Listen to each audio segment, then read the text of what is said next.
안녕하세요. 조용호 선생입니다. 자, 오늘은 시각디자인 산업기사와 기사 필기 대비 17번째 시간입니다. 오늘의 내용은 디자인 관리에 대해서 한번 알아보도록 하겠습니다.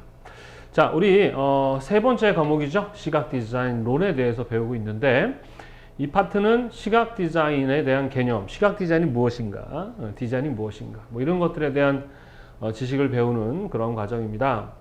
자, 오늘 배우는 부분에서는 보통 한 문제 정도 출제가 되고요. 많을 때 한 두 문제 정도 출제가 되는데 시험으로 보면 나오는 게 딱 정해져 있습니다. 이 파트에서는. 근데 이제 우리가 필기 공부라는 게 단순히 암기를 목적으로 해서 실기 보기 위한 뭐 그냥 과정으로 이해하면 안 된다라고 했었어요. 필기라는 것은 실기를 준비하기 위한 어떤 그냥 거쳐야 할 과목. 그래서 암기했다가 필기 합격하면 떨어지면 그냥 합격하면 다 잊어버리는 그런 게 아니고요. 여러분은 이제 필기 합격한 이후에 이제 실기도 합격을 해야 되죠. 그럼 필기에 배웠던 내용들이 실기에 그대로 적용이 됩니다. 그래서 이 필기 준비하실 때 단순 암기가 아니라 잘 이해를 하고 공부를 하신 분들은 실기에서 좋은 결과를 만들 수 있어요. 특히 오늘 배우는 내용, 이 디자인 관리는 우리 이제 아이디어 스케치 점수가 상당히 높잖아요, 우리가. 그래서 그 실기 준비하는 데 있어서 아주 매우 중요한 내용 중에 하나이기 때문에 여러분들이 오늘 배우는 내용, 뭐 시험으로 본다면 딱 그 아이디어 발상법, 뭐 요것만 알고 계시면 돼요. 브레인스토밍 기법이나 스태틱스 기법, 요것만 알면 되는 건데 제가 말씀드렸듯이 이제 단순하게 그러한 이제 암기식, 읽기식, 그냥 시험을 위한 그런 공부는 아니다라고 했었죠. 예. 자, 그래서 오늘 배울 내용이 디자인 관리입니다. 디자인 관리. 이 부분은 되게 중요한, 나중에 실기 준비할 때 아주 중요한 내용들을 담고 있어요. 자, 우리가 디자인이라는 게 무엇인가를 공부 이미 했었습니다. 디자인의 의미는 계획하다, 뭐였죠? 설계하다, 그런 뜻이었죠. 계획하다, 설계하다.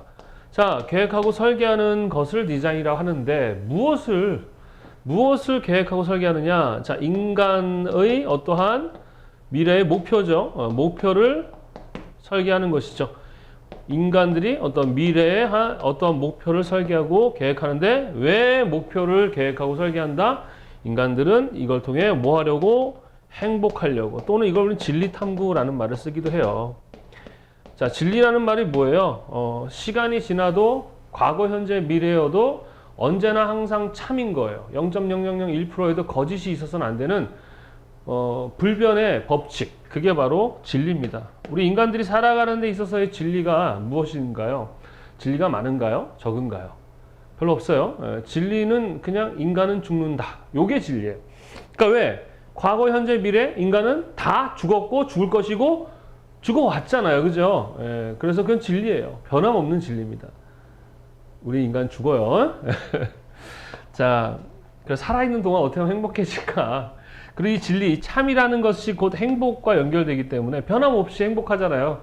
그게 진리겠지만 우리 인간들이 살아가는 삶 속에서는 이런 게 별로 없기 때문에 뭐 학문이나 디자인이나 모든 인간들의 행위는 다 요거를 추구하는 것이죠. 그래서 행복이라는 것이 단순히 그냥 뭔가 부족함을 채우는 것, 그것도 행복이라는 것의 일부이긴 하겠지만 그게 행복의 전부는 아닐 수 있다라고 해서 우리가 첫 시간에 디자인을 설명하면서 속사람, 겉사람, 그죠? 그 속사람의 감정이 곧 사람들이 느끼는 행복감이다라고 얘기도 했었습니다. 그거에 대한 연결이 오늘의 내용인데 디자인의 의미는 바로 계획하다, 설계하다라는 의미예요. 그래서 요 계획과 설계에 대한 요 개념을 조금 우리 설명을 해보도록 하겠습니다. 계획이라는 건 뭐라 그랬죠? 어떤 목표고요. 자, 목표입니다. 그러면 어떤 목표를 갖죠? 자, 예를 한번 들어볼게요. 우리가 한 달 후에 여행을 가기로 했습니다. 그러니까 한 달 후니까 미래죠. 미래에 여행을 가기로 했습니다. 뭐 예를 들어서 뭐 제주도 여행을 가기로 했다 해봅시다. 그러면 우리는 제주도 여행 계획이라고 얘기하겠죠. 자, 그럼 여행을 가기 전에 미리 준비를 해야 되는데 우리는 그걸 사전 준비라고 합니다. 뭐라고 한다? 사전 준비. 자, 사전에 준비를 하고 가나요? 아니면 아무 준비 없이 그날 모여서 가나요? 그렇죠. 사전에 준비를 해야 되죠. 준비 안 하고 가면 돼요? 안 돼요? 돼요. 그냥 모여서 가도 돼요. 근데 뭐가 문제냐? 미리 준비를 안 하면 행복에 있어서 아주 중요한 영향을 주는 돈과 시간이 어떻게 되죠? 낭비가 된다. 자, 미리 여행 가기 위해서 항공권 같은 것도 잘 미리 구해 놓으면 아주 저렴한 가격에 갈 수도 있어요. 그리고 미리 갈 숙박시설 이런 것들을 미리미리 다 알아놓고 또 시간도 다 맞춰놓고 가게 되면 딱딱딱 정해진 시간에 여행도 할 수 있고 비용도 절감할 수 있죠. 뭐가 올라갑니까? 효율이 올라갑니다. 그래서 우리는 이것, 그러니까 돈과 시간 요거를 올리는 거 우리는 효율 또는 효과 이렇게 얘기를 합니다. 그래서 이 효율과 효율이 올라가잖아요. 상당한 만족감과 행복감을 느낍니다. 물론 돈과 시간이 사람을 행복하게 하느냐 어느 부분은 많은 부분은 합니다만 그것이 100%는 아니지만 하여튼 역할을 하죠. 그래서 우리는 효율입니다. 효율을 올리는 거예요. 자, 그래서 미리 준비를 하는 걸 우리는 기획이라고 합니다. 뭐라고 한다? 기획. 그러니까 계획 안에 기획이 있는 거예요. 계획은 어떤 목표를 잡는 것이고 그 목표를 위해서 미리 준비하는 사전 준비를 기획이라고 얘기합니다. 뭐 이 기획은 다른 말로 우리가 많이 이야기하는 아이디어다라고 보시면 돼요. 아이디어. 자, 디자인 개념을 이제 설명하고 있는 건데 여기까지 어렵습니까? 이해되죠? 자, 그러면 한번 예를 들어 볼게요. 그러니까 아이디어를 잘 짜는 게 좋은 굿 기획이 되는 거겠죠, 그죠? 무슨 말인지 아시겠죠? 이 내용 안에 이제 오늘 우리가 배워야 할 디자인 전략, 디자인 정책, 디자인 경영, 또 공공 디자인, 그다음 아이디어 발상법 이런 게 다 나오는 겁니다. 자, 좋은 아이디어를 그러면 어떻게 하면 좋은 아이디어를 낼 수 있을까? 아이디어를 내는 방법, 기획을 잘하는 방법에 대해서 알아볼게요. 자, 일단은 여행을 갈 때 보면 조건이라는 게 있어요. 조건이 뭐예요? 예를 들어서 여자끼리 가는 것과 남자끼리 가는 여행이에요. 모든 상황은 다 똑같습니다. 제주도를 여행 가고 비용도 비슷하고 다 똑같아. 단지 조건 하나만 바뀌었어. 남자들끼리냐 여자들끼리냐라고 했을 때 요 두 사람이 여행을 갔을 때의 어떤 그 여행 일정이나 이런 것들이 기획이 동일할까요? 다를까요? 다르죠. 다 똑같은데 조건 하나만 바뀌어도 기획과 아이디어는 바뀔 수 있는 거예요. 그래서 이 기획을 할 때, 아이디어를 할 때를 아주 단순하게 어떤 한 가지의 문제만 보고 풀어내면 안 되고 조건이라는 여러 가지 주어진 조건뿐만 아니라 다양한 환경적 변수, 요인들을 고려한 자료를 바탕으로 해야 된다. 이게 오늘의 핵심 내용인데 어쨌든 조건이 달라지면 기획은 달라져요. 예전에 MBC에서 여자는 남자처럼 남자는 여자처럼 정준하 씨 나오는 그 프로가 있었는데 여자들은 남자처럼 해보고 남자는 여자처럼 해보는 그런 프로그램이었어요. 여행을 가는 건데 여자들은 이제 갈 때 좀 많이 바리바리 싸잖아요, 그죠? 반대로 남자들은 어때요? 대충 소금 몇 개 들고 갑니다. 근데 반대로 해봤어. 여자들은 아주 바리바리 싸던 거를 못 사게 하고 남자들은 또 바리바리 싸게 한 거죠. 그랬더니 여자들은 아주 죽으려고 그래요. 여행 출발부터 괴로워합니다. 아, 이거 가져가야 돼요. 막 이러면 PD가 안 됩니다. 남자들은 이거 왜 가져가요? 그러면 가져가야 됩니다. 생기고. 예, 그리고 이제 숙박하는 시설에 도착하면 남자들은 이제 일단 던져놓고 나가서 놀거든요. 그런데 여자들은 이제 모여서 이렇게 서로 수다 떨면서 자기 가져온 옷 같은 거 이렇게 정리하면서 이야기도 하고 이러는 건데 반대로 해본 거예요. 남자들은 방 안에서 옷 같은 거 이렇게 정리하면서 서로 수다 떨게 했어요. 그런데 남자들은 뭐 이거 정장이 뭐 이번에 신상인데 이러고 얘기하면서 되게 재미없어 하고 여자들은 바닷가에 나가서 물에 빠뜨리고 막 노는 거예요. 그때 여자들이 막 왜 이런 짓을 해? 막 이러는 거죠. 자, 봐봐요. 같은 여행인데도 여자들이 남자처럼 하면 재미없고 남자들이 여자처럼 여행하면 재미없잖아요. 그죠? 이렇게 좋다, 굿이라는 것, 아이디어, 기획, 디자인 이거는 정답을 찾아가는 게 아닙니다.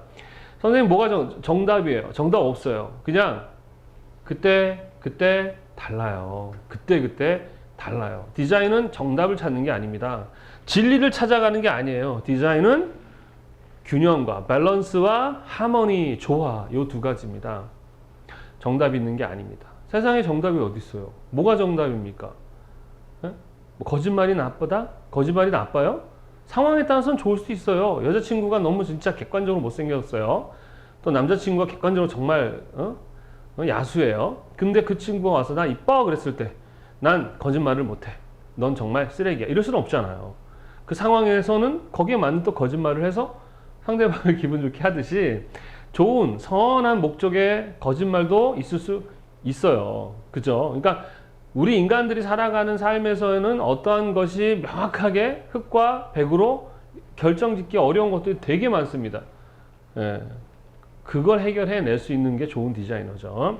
어쨌든 이런 조건이 뭐냐, 그러니까 이 조건이 뭐냐를 상당히 잘 보고 그걸 잘 고려해서 디자인해야 돼요. 나중에 이제 어떤 목표가 생기면 이런 조건을 누가 줘요? 이 계획자가 줄 거예요.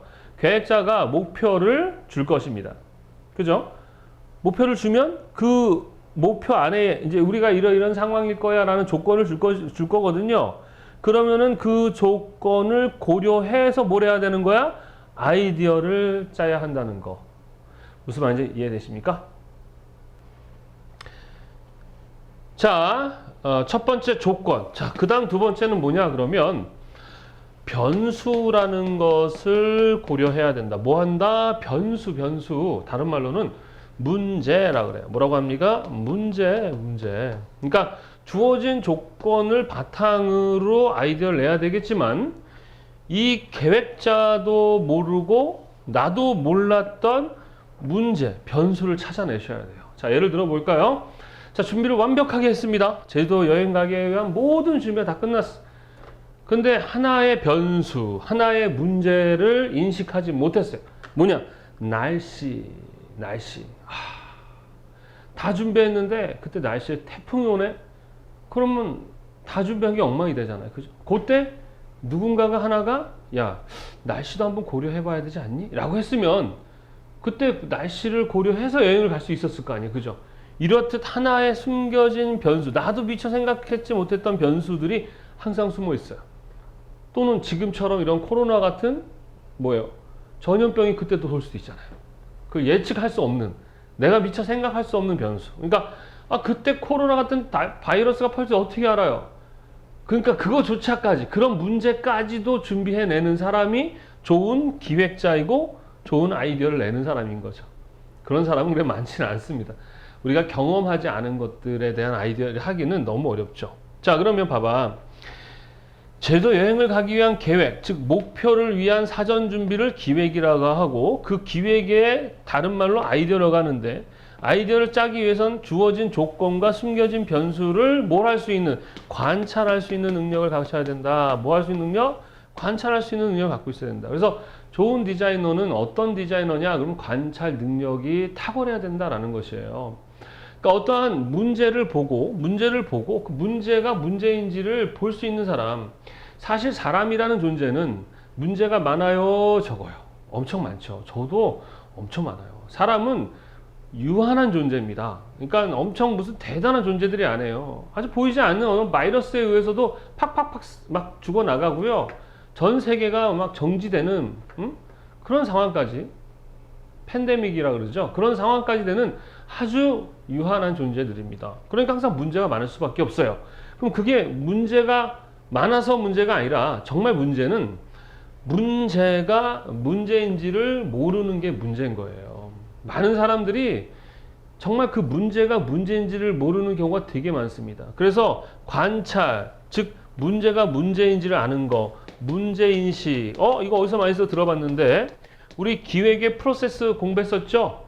기획과 기능적 개념의 디자인의 프로세스 배웠었죠? 기능적인 것은 욕조 제기, 욕조에서 제기 찾지 말아라. 욕구, 조형, 재료, 기술이었고 기획에 관련한 것은 뭐예요? 문제인식, 자료 수집, 분석, 평가 했을 때 바로 문제인식, 바로 이 문제인식을 하는 것이죠. 왜? 사람들이 이 문제를 보면 그걸 뭐 하려고 해요? 해결하려고 하거든요. 문제를 가지고 살 수 있을까요? 우리는 없습니다. 단지 그 문제가 문제인지를 모르면 살 수 있는데 문제가 문제인지를 아는 순간부터는 그 문제를 가지고 살 수가 없어요. 살 수 있을 것 같아요? 여러분? 없습니다. 오늘 아침에 부모님과 싸웠어. 하루 종일 기분 찜찜해. 여자친구랑 또는 남자친구랑 싸웠어. 아주 그냥 그 문제 때문에 아무것도 할 수 없는 그런 게 우리의 인간들이다. 이렇게 보시면 돼요. 자, 그래서 좋은 아이디어, 즉 좋은 아이디어를 하기 위해서 이 조건과 변수를 관찰하는, 문제인식하는 능력이 있어야 되는데 자, 그러면 선생님이 이제 계획자입니다. 예를 들어서 대학에서 이제 제가 이번 MT 가기로 결정을 했어요. 그럼 저는 계획자가 되는 거죠. 그죠? 그리고 이제 뭐 우리 과 대표들이 있을 거 아니에요. 1학년, 2학년 뭐 이렇게. 그러면 과 대표 애들을 불러다가 야, 이번에 MT 가는 가서 우리가 해야 할 프로그램을 너희들이 각각 짜와. 그래서 너희들이 짜온 것 중에 가장 잘 짠 거를 내가 이번에 하겠어. 하면 걔네들이 기획자가 되는 거예요. 계획자인 제가 목표를 설정하고 제가 기획을 해도 되지만 제가 다른 사람에게 맡길 수도 있는 거예요. 그럼 그 사람들이 맡길 때 A라는 애와 B라는 애가 기획을 하게 됐습니다. 즉 여행에 대한 아이디어를 내는데 A라는 애는 제주도를 100번을 여행을 했던 애고 B라는 애는 여행을 한 번도 안 해본 애죠. 자, 물론 얘가 더 잘할 수도 있지만 자, 그냥 객관적으로 볼 때 여행을 100번 다녀온 애와 한 번도 다녀오지 않은 애 누가 더 아이디어를 잘 짤 확률이 높을까요? 그렇죠. 다녀온 사람이 훨씬 더 잘할 가능성이 높지요. 그러니까 좋은 아이디어는 항상 자, 자료 뭐가 있어야 된다? 자료, 즉 뭐라고 했습니까? 경험이 있어야 된다. 뭐가 있어야 된다? 자료와 경험이 있어야 좋은 아이디어를 낼 가능성이 높아요. 사람은 물질의 세계를 살아가면서 이 물질의 세계에서의 경험을 이 오감을 통해서 속사람이 받아서 그 속사람이 어떤 감정을 갖고 평가하고 해석하는 거거든요. 그러니까 이 속사람이라는 존재 자체는 보이지 않는 어떠한 무의 세계 거에 대해서 인지할 수 없어요. 오직 이 세상에 보여지는 것들 안에서 또 내가 스스로 평가하는 것이 아니라 프로그래밍이 되는 거예요. 외부로부터 오는 정보에 의해서 듣다 보니까 그거에 대한 어떤 신뢰감이 생기고 하는 거죠. 제가 인간을 폄하하는 게 아니라 디자이너라는 자체가 되게 대단하거나 자기가 우월하거나 훌륭하다는 생각을 갖게 되면 뭘 못하게 되느냐? 이 문제인식을 못하게 돼요. 그래서 디자이너는 항상 관대한 마음을 가지라 그랬잖아요. 즉 낮은 자리에 있어야 돼요. 그래야 뭘 많이 보게 됩니까? 문제인식을 많이 하거든요. 그리고 많은 자료와 경험이 필요해요. 그래서 1차 자료라는 게 있고 뭐가 있다 했습니까? 2차 자료가 있다 했었죠? 1차 자료를 직접 경험이라고 하면 되겠고요. 2차 자료는 간접 경험이라고 합니다. 직접 경험은 내가 직접 그걸 경험해 보는 것이죠. 그러면 얘는 제주도 여행을 많이 갔다 온 애는 직접 경험을 했기 때문에 그거 플러스 또 자기가 모르는 다른 경험까지 포함해서 자료를 수집해 놓고 그걸 바탕으로 새로운 어떤 아이디어를 이렇게 발상해 낸다면 훨씬 더 잘하겠죠. 물론 직접 경험하지 않은 사람이 간접 경험을 통해서도 잘할 수 있어요. 그래서 디자이너는 뭐가 많아야 돼요? 직접 경험도 많아야 되겠지만 이거는 시간과 공간의 제약을 받잖아요. 내가 여기서 공부하면서 나가 놀 수는 없죠. 반면에 이 2차 간접 경험은 시공간을 좀 초월해서 많은 정보를 우리가 입수할 수 있죠. 그 중에 하나가 뭡니까? 책입니다. 책. 또는 뭐 멀티미디어들 많잖아요. 매스컴도 많고. 과거에 우리가 정보를 접할 수 있는 방법은 사람들의 어떤 이야기. 근데 사람을 통해서 정보가 전달되면 어떻게 된다? 항상 오류와 오차 또는 거기에 뭔가 덧붙여지는, 그러니까 왜곡된 정보들이 전달되거나 이렇게 소통될 가능성이 상당히 높습니다. 현재도 그런데요. 그죠? 예. 여하튼 간에 저하튼 간에 이 책을 많이 읽고 정보를 많이 보는 훈련을 많이 하셔야 돼요. 디자이너들은. 그래서 젊어서 고생은 사서도 한다라는 우리 속담이 있죠. 그것은 무슨 얘기냐 그러면 쓸데없는 고생을 하라는 얘기가 아니고요.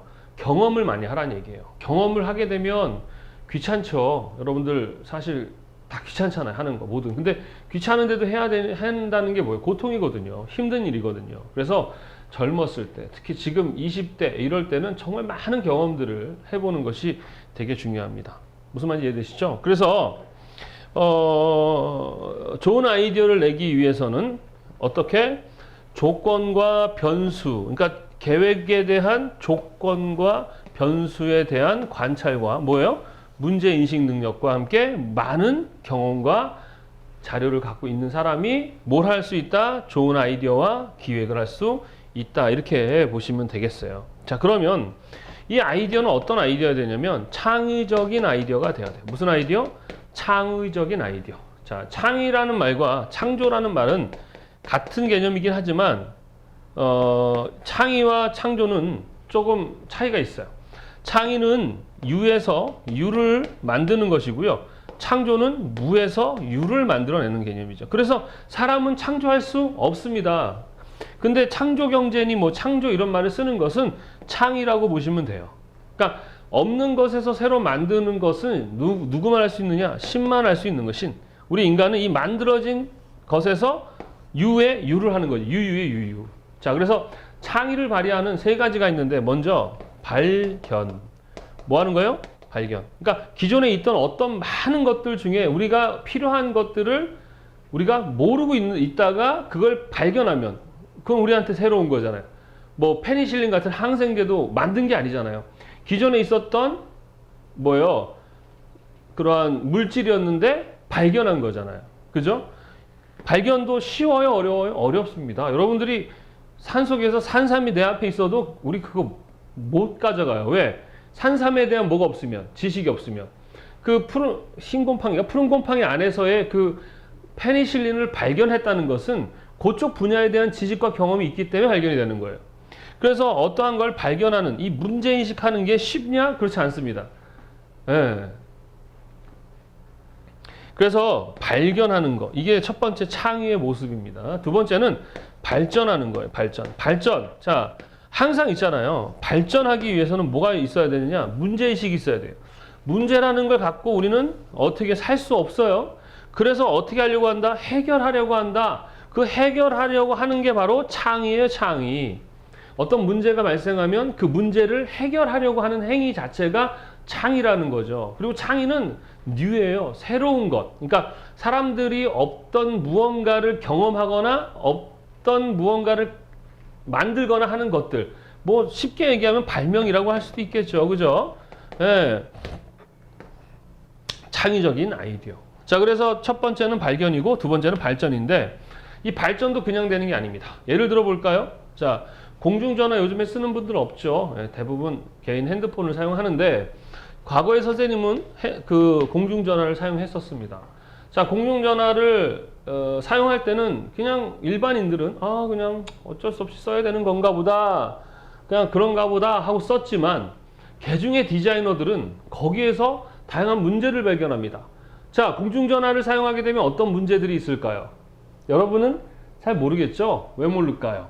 경험이 없기 때문에, 안 해봤기 때문에, 사용해보지 않았기 때문에. 근데 저는 잘해요. 왜? 사용하면서 많은 부분 불편했었던 걸 알기 때문에 그렇습니다. 공중전화를 쓸 때 여러 가지가 있거든요. 첫 번째는 동전이 있어야 되고 특정한 장소에 가야 되고 겨울에는 춥고요. 여름에는 덥고요. 또 많이 사용하면 뒷사람이 눈치를 줘요. 또 기다려야 돼요. 그리고 앞사람이 입에 막 이렇게 좀 술 취해가지고 더러운 그런 상황인데 통화를 하면 내가 다음 걸 써야 돼요. 이런 식의 문제들이 많았어요. 그러면 또 지금처럼 바이러스가 돈다. 그러면 공중전화를 통해서 옮기겠죠. 이런 여러 가지 문제를 해결하는 방법을 찾는 사람이 창이겠죠. 일반인들은 어쩔 수 없어. 그 어려움, 그 문제에서 그냥 지내지만 디자이너들은 저걸 해결하는 방법이 없을까? 하다가 뭐예요? 그러면 개인이 사용하는 전화기가 필요하겠네? 라고 어떻게 아이디어를 내겠죠? 그러면 이 디자이너들이 무슨 전화기를 만든 기술자들이 아니죠. 그러니까 디자이너가 목표를 잡고 기획을 해서 아이디어를 짠 다음에 그걸 이제 뭐예요? 만들어내려면 돈도 필요하고 기술자도 필요하죠. 그러면은 돈 많은 사람에게 기획서를 만들어서 이런 거 만들 건데 투자하세요. 그럼 그 사람들이 가능성 있어? 그럼 돈을 대주면 그런 기술을 가진 사람 불러다가 만들어내는. 그래서 새로운 어떠한 손전화가 만들어지는 거죠. 그래서 과거에 처음에 우리 지금 핸드폰이 되게 얇고 사용하기 편리하지만 과거에는 이만했어요. 전화기가. 기술도 없었고 초창기 때니까. 그럼에도 불구하고 공중전화에 이렇게 기다리고 있는데 이만한 전화기를 들고 옆으로 싹 지나가면 사람들이 보면서 뭐라요? 간지난다 이랬단 말입니다. 지금 보면 우스웠지만. 자, 그러면 이제 그 많은 큰 걸 들고 다니는 사람은 이제 순응합니다. 이제 이게 나보다 못한 사람들을, 우리 인간들이 자존감, 정체성은 보통 이 어떤 환경을 통해서 내가 정체성 얻거든요. 내가 못생겼다라고 생각하는 사람들은 이 어떤 환경에서 잘생긴 것들을 자꾸 봐서 그래요. 예. 그리고 내가 행복하다는 걸 자꾸 환경에서 얻으려고 하기 때문에 사람들은 상당히 불행한 거예요. 왜? 세상엔 나보다 잘난 것도 많거든요. 근데 항상 그 잘난 것을 나의 어떤 척도 기준으로 삼기 때문에 난 항상 불행해지는 거예요. 사실 나보다 못한 사람도 되게 많고 어려운 사람도 많은데 그걸 잘 볼 줄 모르는 거죠. 그래서 전화기도 갖고 있으면 이제 그게 대단하다고 살고 있었지만 그 가운데 또 마찬가지 문제인식하는 사람이 나옵니다. 뭘까요? 무겁다, 무겁다, 무겁다. 그러면 이제 아이디어가 나오겠죠. 문제인식하니까 해결하는 거. 찾게 하면 되잖아요. 그럼 작게 하려면 그 안에 들어가는 장치들을 작게 하는 기술을 만들면 되니까. 그래서 어떻게 합니까? 또 돈 투자받고 기술사에서 만들어서 출시하면 이만한 거 들고 다녔던 사람이 이제 이만한 거 들고 다니는 사람을 보면서 뭐라 그래요? 간지난다. 이렇게 되는 거예요. 무슨 말인지 이해되십니까?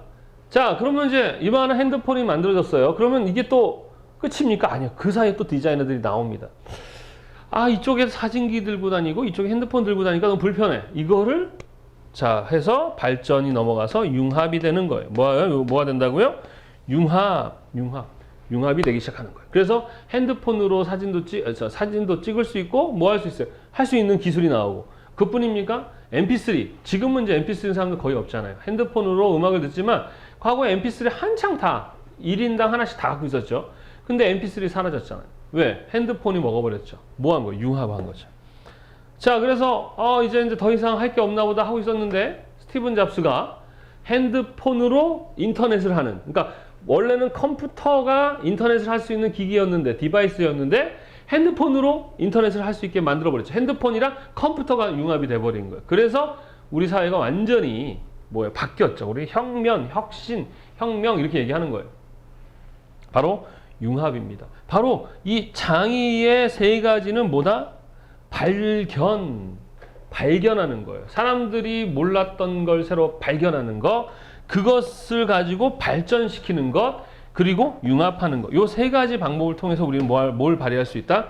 창의적인 아이디어를 낼 수 있다. 그래서 이렇게 융합하는 방식의 아이디어 중에 대표적인 게 뭐다? 스네틱스 기법이다라는 거. 그죠? 네, 서로 다른 어떤 무언가를 융합해서 또 비슷한 걸 융합해서 새로운 것을 돌출해내는 그런 아이디어 방식을 우리는 스네틱스 기법이다. 우리 교재 뒤편에 나옵니다.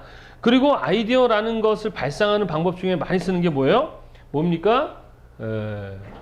브레인스토밍 기법이죠. 그 시험에 아주 많이 나옵니다. 이 브레인스토밍 기법이 바로 이 다양한 문제인식하는 훈련을 하는 거예요.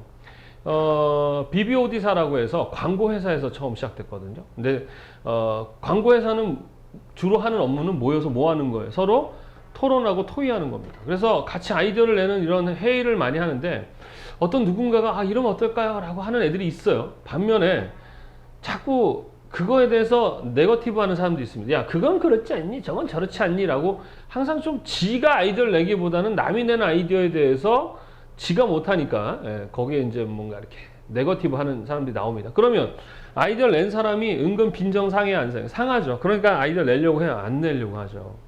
그래서 그때 이제 오스굿이라는 이제 사장이 야, 이제부터 규칙을 정할 거야. 이제 아이디어 회의를 할 때 어떤 사람이 아이디어를 내면 거기에 대한 네거티브 절대 하면 안 돼. 단 그 사람이 한 이야기에 뭐라면 융합을 할 수는 있어. 그러나 반대 의견을 낼 수 없어. 자유로운 어떠한 그런 토론을 통해서 아주 좋은 아이디어를 내고 또 거기에 좋은 아이디어를 융합해서 더 만들어내는 그런 방식의 그 창의적인 아이디어 발상 기법 중에 하나가 뭐다? 브레인스토밍 기법. 그래서 그 브레인스토밍 기법에서 여러 가지 또 아류들이 나와요. 뭐 고등법인이 막 나오고. 그런데 이제 우리 시험에서는 브레인스토밍 기법과 스네틱스 기법 정도, 뭐 체크리스트 기법이니 이런 것들도 많이 있는데 일단 두 가지 정도만 시각에서는 이해하고 있으면 돼요. 브레인스토밍 기법과 스네틱스 기법, 이 개념을 이해하시면 되겠습니다. 아셨죠? 여기까지 이해되십니까?